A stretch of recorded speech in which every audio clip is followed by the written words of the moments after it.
Hi, welcome. This week we will be focusing on your spine and we'll have a yin sequence that um, activates the 6 directions in which our spine naturally moves. If you have a bolster, get a bolster ready or some blocks. That would be helpful. And if you don't have either, grab 2 blankets or 2 towels. So, our spine has the ability to move in these 6 different directions. And in Yin Yoga, the long held asanas, they gently stress the dense connective tissue that in order to strengthen those tissues in the spine. So, the connective tissues, such as the ligaments, the discs, the cartilage, will be stressed during this class. And our sequence will be putting our spine in all of these 6 directions to aid in rebalancing all of the tissues and our spine's range of motion. In addition, the spine protects our nerves that run to the organs and throughout the body. It's important to refresh them with movement so new blood and energy can channel through the body when and also that the container through which the nerve runs is not constricted. So all the nutrients can reach the nerves easily. Mobilizing the nerves may improve blood flow and also may help to disperse any inflammation. And today I'll also specifically highlight the Chinese meridian in the Chinese meridian philosophy, the urinary bladder meridian, which runs down the entire back of the body. It has 67 points. It's the yang meridian pair to the kidney yin. And we'll be looking at some potent points along this meridian. Hope you enjoy class. All right, folks. So if you have your bolster, get a bolster. Um, or you certainly can have 2 blocks. It just might be a little intense,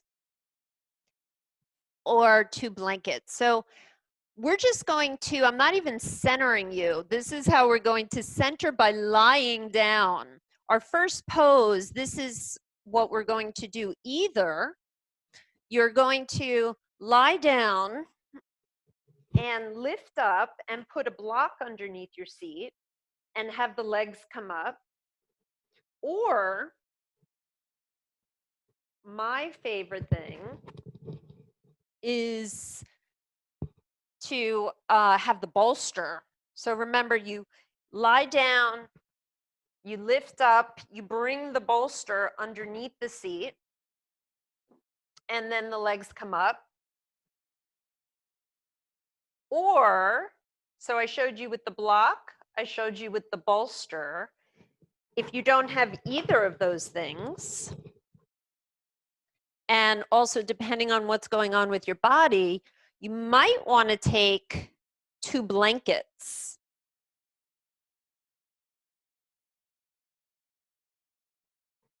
And just be on the edge.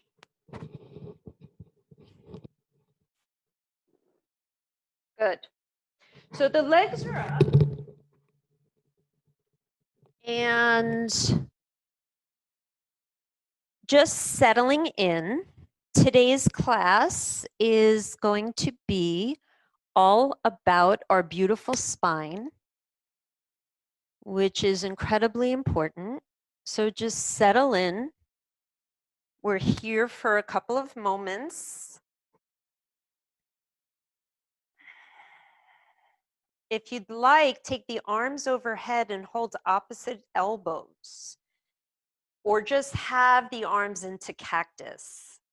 So this is a form of Vipariti Karani, not typically a yin posture, but I just wanted us to just settle the upper back, settle ourselves, have our legs higher then the heart center, which helps to relax, slow down the heart rate.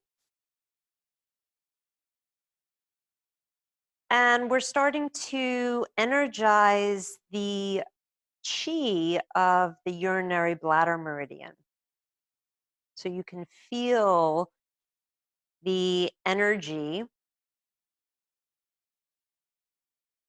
going through the backs of the thighs, where that meridian lives. And we'll be exploring that today as well. So just taking a couple moments just to land, to be here. I'm coming out, but you're just staying in 1 more minute.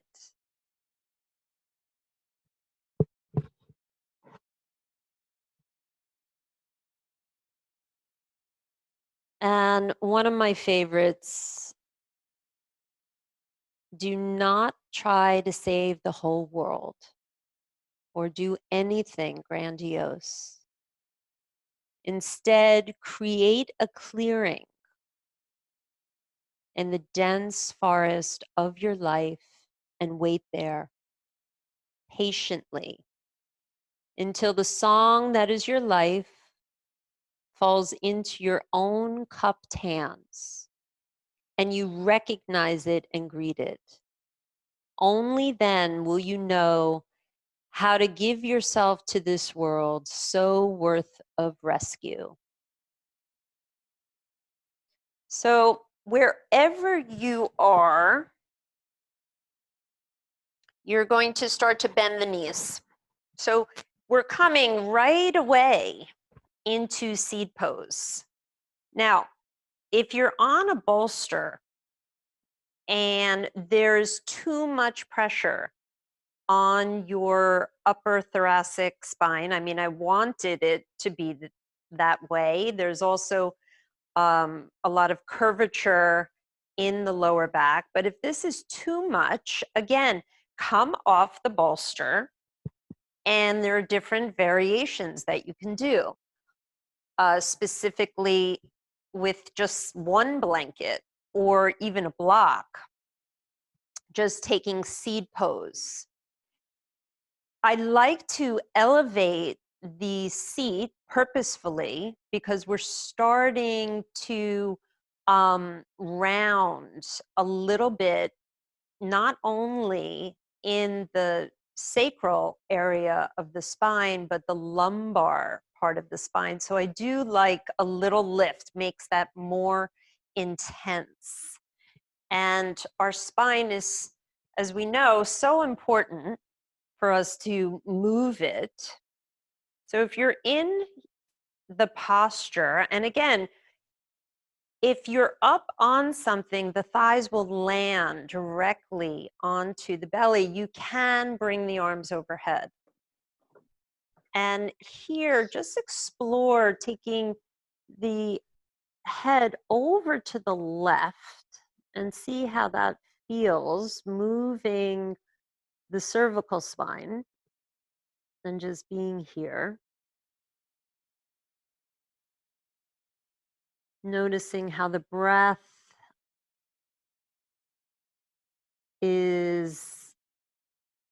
might be a little more, you might have more awareness in the breath, a little more difficulty in breathing here if there's a lot of pressure in this thoracic part. And then bring the head center and turn the head so the ears to the right.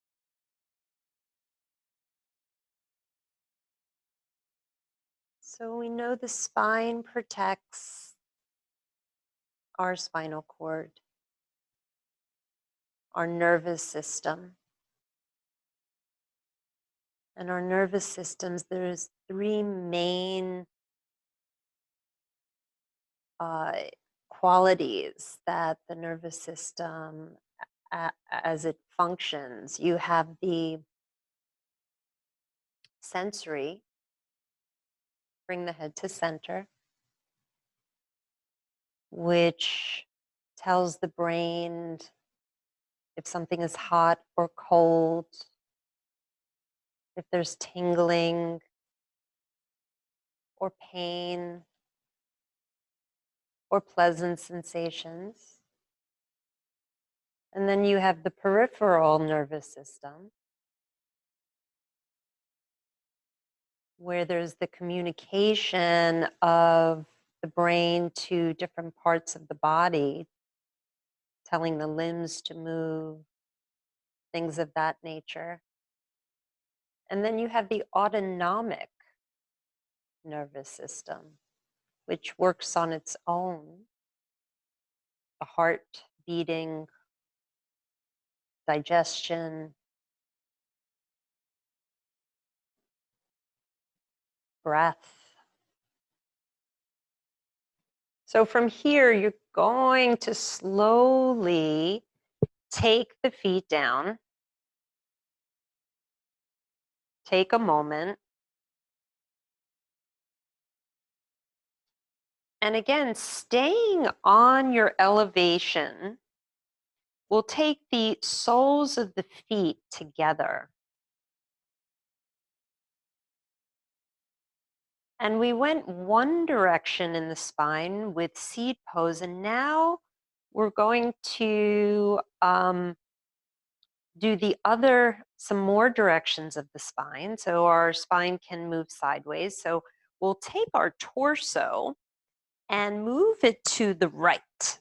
So just move the upper torso to the right. Take the right hand and maybe lay it down on the right thigh. And the left arm is up, or you can leave the right arm where it is with the left hand. And you should start to feel some more, not only awareness through the groin to the knee to the feet, but also more of an opening in this side part, side seam of the body, where our spine is moving. Now, if there's any tingling that is happening, so for me, there is a little tingling that's happening in my right foot. So I just adjusted my buttocks so they are more firmly onto the block. Because what also is amazing, so in our vertebra, you have the body of the vertebra, that's the front part of the vertebra. Each vertebra on the ends, you have the spinal cord, which is protected by something called a vertebral foramen, which is a little hole, a little canal that protects your spinal cord. But at each side of the vertebra, you have these nerves. And you have 4 nerves, 2 nerves on each side, the right and the left. And they move out into both the organs and the limbs. And there's something called a dermatome map. You can look it up after class. I've taught it in my teacher training, but you can really know what is going on in the spine by certain sensations in the body. So if, like I felt my feet tingle just now, so I knew that something wacky was going on in the sacral part of my spine, that I was either pressing on a nerve in the sacrum. So I adjusted my block. So now we're going to go neutral and come over to the left side. And so it works like that. Depending on the site of the body. So some people, or myself, will sometimes get tingling in the fingers or the hands. And so that's an indication that there's something pressing on the lower part of the cervical spine. So it's a really interesting map where you can trace things like sciatica or pain that you might be experiencing down the thigh or pain in the body. You can kind of trace it back to one of the vertebrae in the spine. It's a really interesting map that chiropractors use a lot. But also in Chinese medicine, it's used as well, and I'll explain that in a moment too.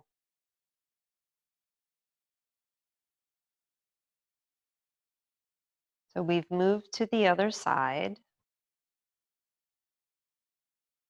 So there's this awareness. So not only are we affecting the mobilization of the spine going sideways, but because we are elevating the pelvis, I'm trying to create more sensation for you in it's becoming like an extension posture, more sensation in the psoas and the hip flexors. So you get that added benefit. And we're rebalancing because the block is under the sacral part of the spine, which happens to curve towards the back of our body. We're pressing it in. So we're rebalancing the musculature around the sacral part of the spine. So now you'll come neutral, and slowly you're going to really bring the knees in and just take a moment here. We've been on the block for a while, so I want you to take the hands down, lift and squeeze the buttocks up, and remove the block for a moment.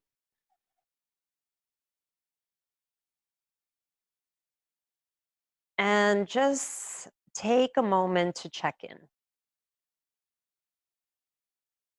seeing what's here.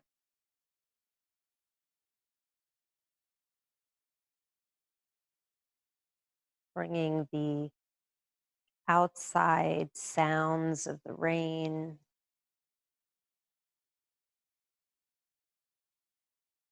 the inside sounds of your breath.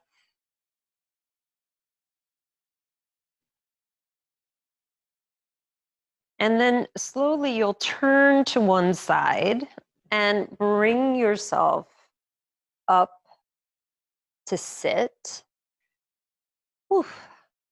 And we're going right into our Sphinx pose. We wouldn't have a spine class without our Sphinx pose. But today I wanted to try, we'll take it in a couple of different directions. So if you have a bolster, you're going to put the bolster under your thighs and then take just your thighs and then take the legs up. Now, if you don't have a bolster, it's fine. You can just take your Sphinx pose, or you can take 2 blankets and make a little bolster.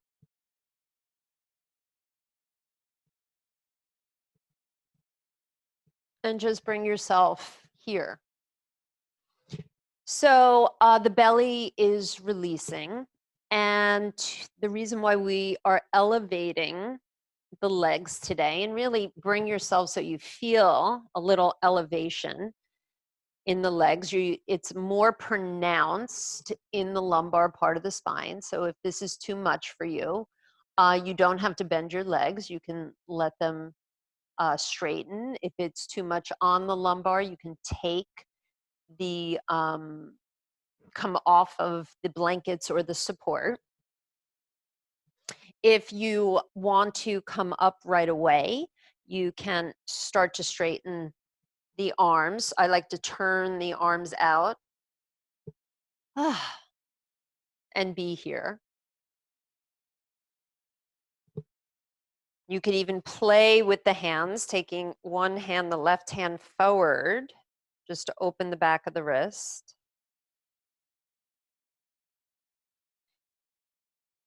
So in this posture, we are, of course, especially if the arms are straight, really rebalancing the whole front part of the spine. And in Chinese medicine, the whole back of our body is considered yang. The front of our body is considered yin. The more energized part of our body is the back part of the body. And the urinary bladder meridian, very important meridian, really interesting, 67 points. That means it is the longest meridian in the body. And it does start at the corner of the eyes, and it comes up the forehead all the way down the whole back of the body, outlining the entire spine. And then it continues down to each buttock and the back of the thighs and the calves and ends at the pinky toe. But what is so interesting, it also has an internal points within that. So it's, the two lines, but there are internal meridians called shu points. And just like the nervous system, each meridian point, each shu point, which is located at each vertebra, is associated to the health and well-being and qi energy of the organs. So it's really very, very interesting. And I wanted to, I have in my manual, and I think there's several people that have taken my training have this, but I'll remind you, like the, starting with the thoracic area all the way up here, you have 12 thoracic vertebra. T1 has to do with the trachea. T2, the bronchial passages, T3, the lungs, T4, the breasts and the glands, the sweat glands, T5, the heart, and then T6, the diaphragm, the spleen. Come down now to your forearms. If you want, you can take yourself away, the bolster away, and just land here. So T7, the spleen. T8, the pancreas. T9, the liver. T10, the gallbladder. T11, the small intestine. T12, the large intestine. And then in the lumbar area, where we're pressing right now, the adrenals, the kidneys, all bringing right now that kind of chi, energizing,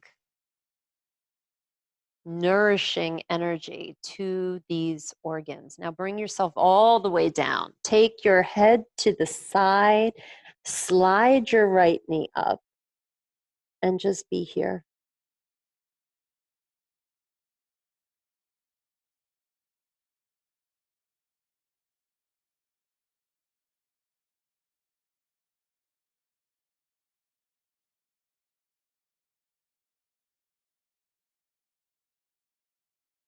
So the emotion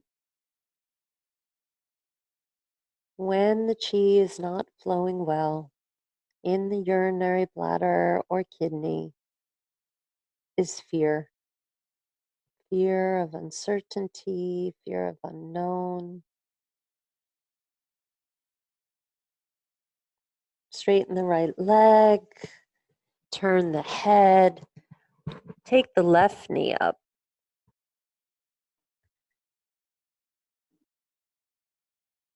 And in Buddhist tradition, the Buddha gave the antidote to fear. He gave the gift of metta practice, loving kindness practice. The phrase is, may I feel safe, may I feel happy, may I feel healthy, may I be at ease. And these are for concentration, but also it does, they work twofold. It becomes a concentration practice, and then also it does work as a just a heart practice. Take the hands by your side, take yourself up.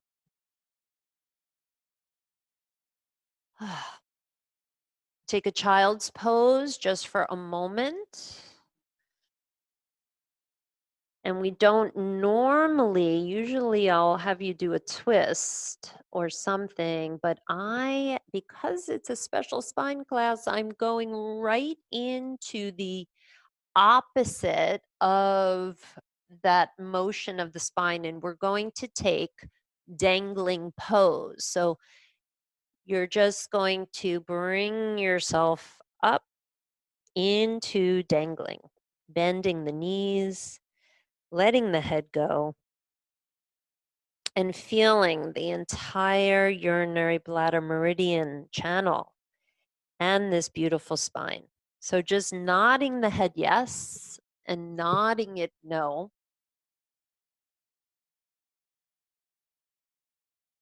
And just being here. I got out, but you are still in. So just really feeling this energy. As you know, if you bend the legs slightly, you'll really feel that energy going down throughout the back. If you straighten the legs, you'll feel more energy in the legs. Now, I want to point out a couple of acupressure points here, but my mic, I really need to figure out this mic not falling. So take your fingers, and I want you to find right behind the knee. I want you to palpate there. It's not right, it's like right where the calf and the back of the knee are, there's two tendons. And I want you to press there. It really kind of feels good. This is a magic UB40. Remember that musical group? Well, this is urinary bladder 40. And it controls sciatica. It controls any pain in the lumbar spine. And then I want you to move down the leg and go to where the ankle is. Ooh, that's very sore. Oh my gosh. Take your fingers right here. And this is urinary bladder 60, really big point for stress and insomnia. And mine is really sore. Okay, now we're coming out of the pose and we're slowly coming down.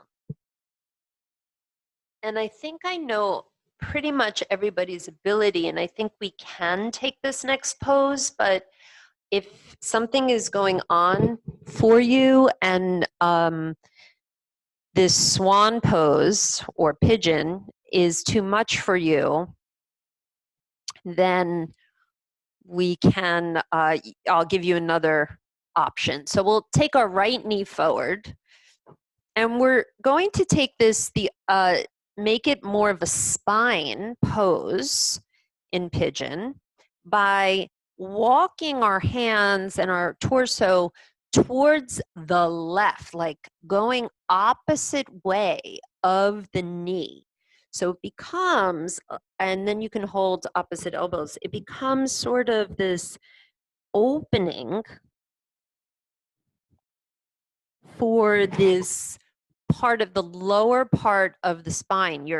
The musculature there is the QL, the quadratus lumborum, and that can get very tight. So opening it in the opposite direction can, first of all, you'll notice that it's pulling on the musculature of the gluteus medius and maximus. Those are the muscles in the buttocks and the muscles on the outer part of the hip.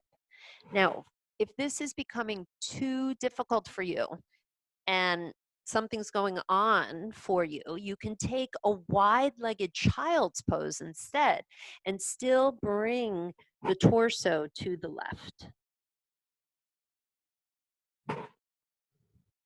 So we are going to stay here for about 2 minutes, and then I'm going to have you do something else with the arms. So just settle in.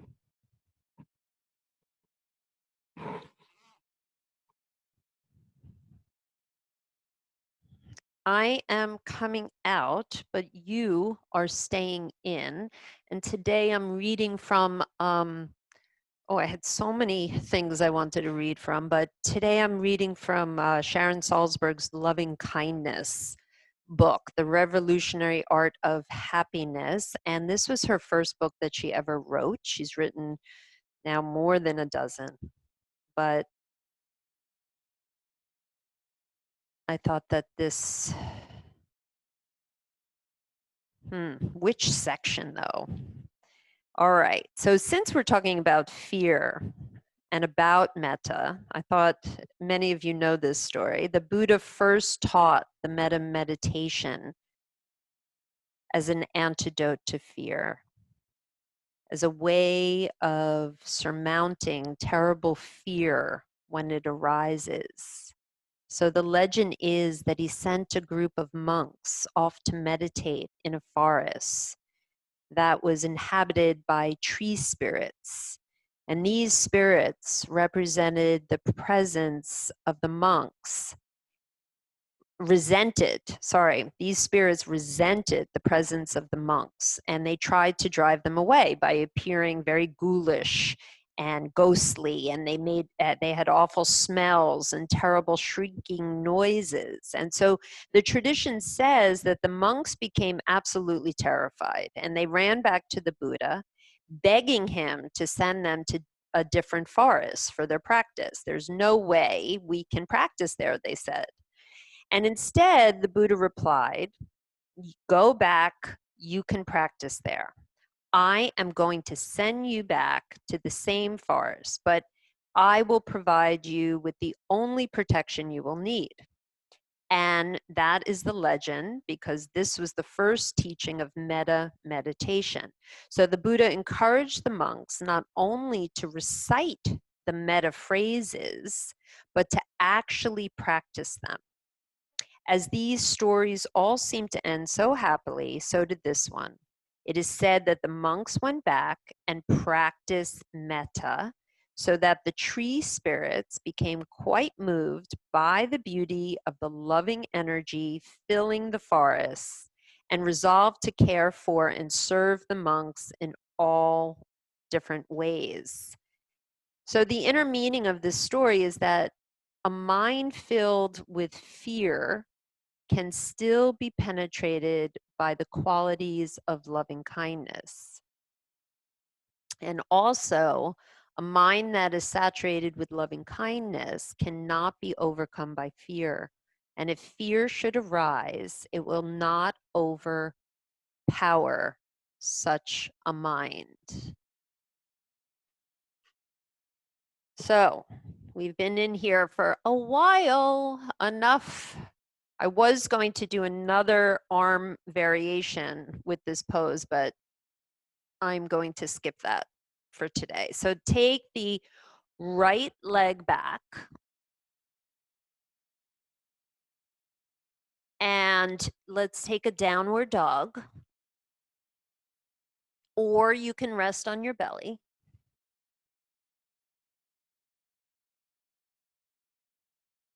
And then I want you to lower your knees down and come to the other side. So we take the left knee forward. You support yourself with the blanket under the seat,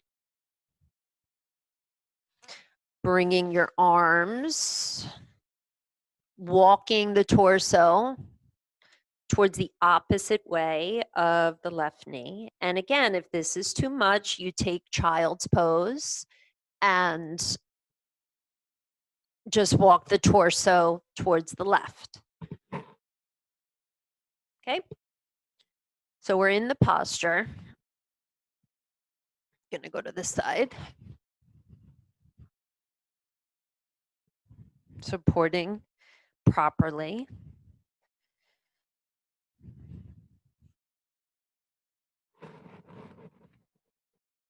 And what's so wonderful about the yin postures and the yin practice is that, yes, it is true, there is a general instruction of these postures, but really it's an art. It's an art to find your posture because our bone structure is so different we're so individual. This practice really is perfect to be these individual expressions of what your body needs right now and to become so intimate with that sensory nervous system of ours, to become more and more aware of those sensations of tingling or of pulling, knowing when to push yourself or wanting to go deeper and knowing when to pull back, having that discerning quality.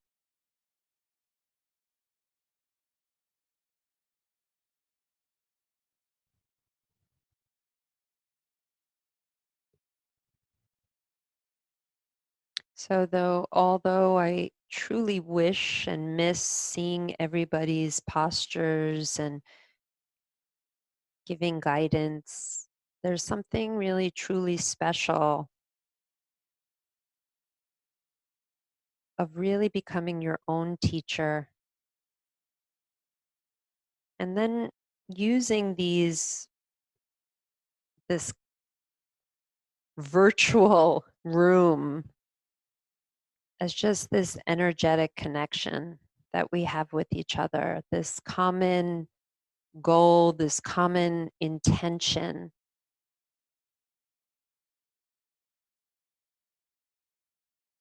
of practice, of dedication, of discipline, because we all know that the more we can find a refuge within ourselves, the more we can be a refuge to all those that need us. And so we come back to these virtual spaces, not so much because we need the teacher, because we need that, like, it's why we march. We need that connection.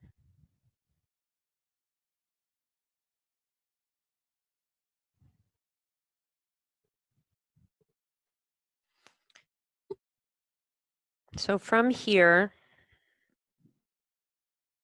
you'll bring yourself back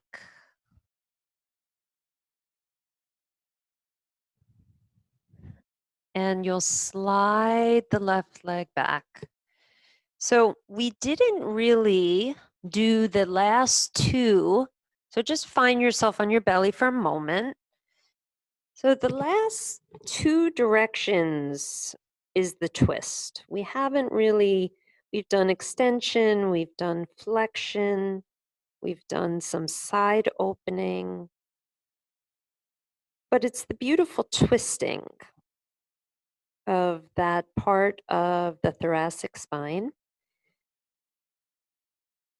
and our cervical spine. Our lumbar spine doesn't twist all that much. So you have a choice because we're at home. I'm going to give you a couple of wonderful choices. So you can come to your back and taking the right side first, crossing over the legs and taking your twist in this way, taking the knees over to the left and then taking your head to the right, which there's something incredibly potent And I would recommend this, but you might need something else. So that something else could be if you take double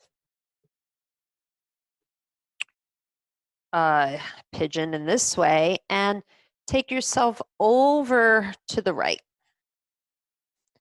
Now, this isn't as potent on the spine as it is if you're lying down, but the lower body might need some extra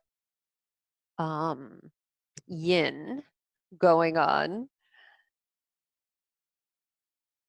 Although I find the lying down posture very, very potent.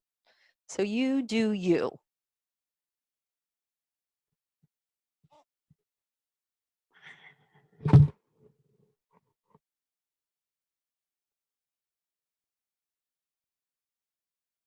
So we try to turn the head in the opposite direction.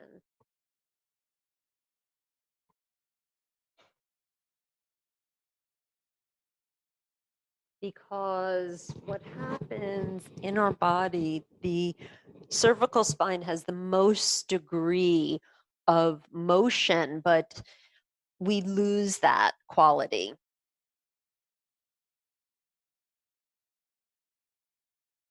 And so we want to regain that. And you really feel that twisting, especially in the, as I said, the thoracic part of the spine, which is holds our entire rib cage, right? So this is the part of the spine is really responsible for protecting our vital organs.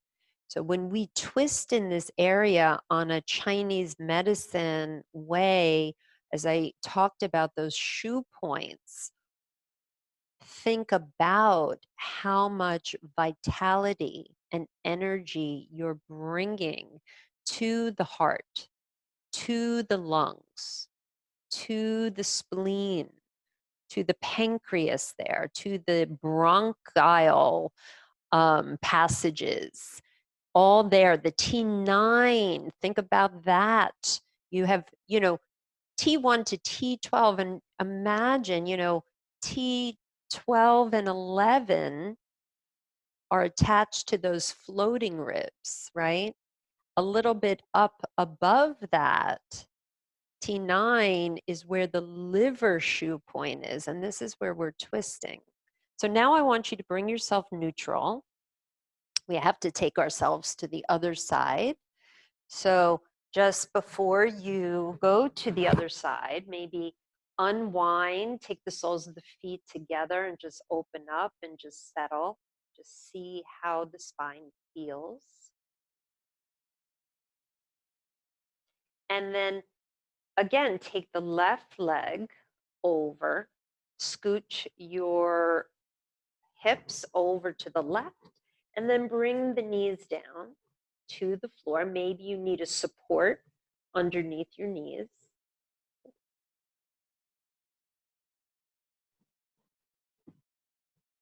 Maybe the hand on top of the knee. And then take the arm out. Notice what is here now. How the breath changes.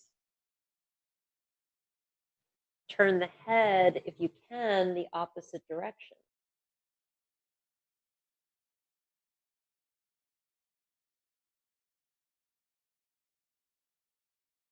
So as we're twisting, you notice that you're also affecting this upper body region in the upper chest. And again, if you did the seated posture, you have the left leg on top and you're twisting to the left.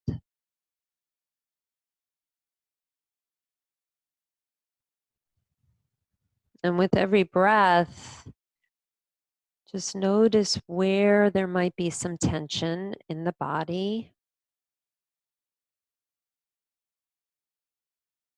bringing awareness to it.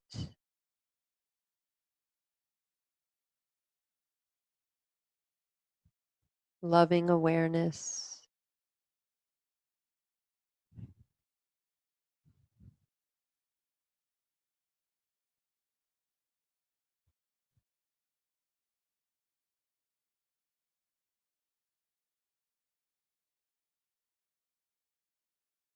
Bringing yourself back to this moment, to the intention of being just here in this body.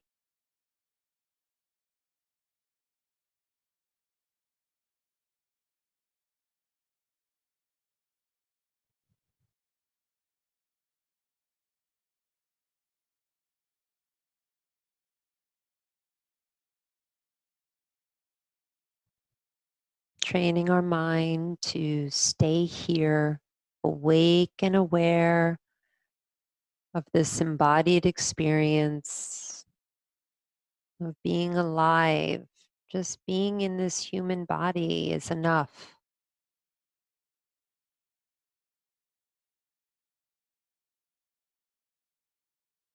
We're going to take ourselves neutral now. Undo yourself, taking a moment, maybe bringing the soles of the feet together, knees apart, just for a moment, hand on the belly. Maybe one hand below the navel, the hara, your dantian, your intuition. And then we're setting up for Shavasana. So just relaxing, straightening your legs, landing, being here.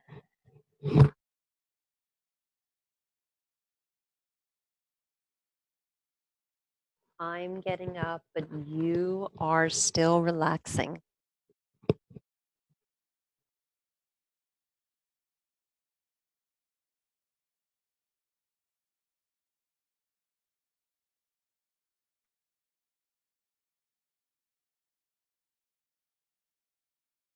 So this is Daniel Mead. If you would grow to your best self, be patient, not demanding, accepting, not condemning, nurturing, not withholding, self marveling, not belittling, gently guiding, not pushing and punishing. Because for you are more sensitive than you know. Mankind is as tough as war, yet delicate as flowers. We can endure agonies, but we open fully only to warmth and light. And our need to grow is as fragile as a fragrance dispersed by storms of will, to return only when those storms are still. So accept, respect, and attend your sensitivity.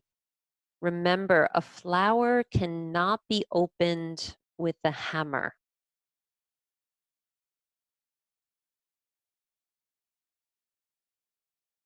So just bend one leg and then bend the other.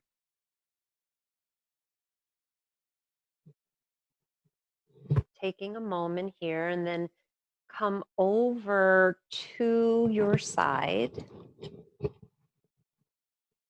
Press your hand down, bringing yourself up to sit. And I forgot to show you this wonderful mudra, so we'll end with it.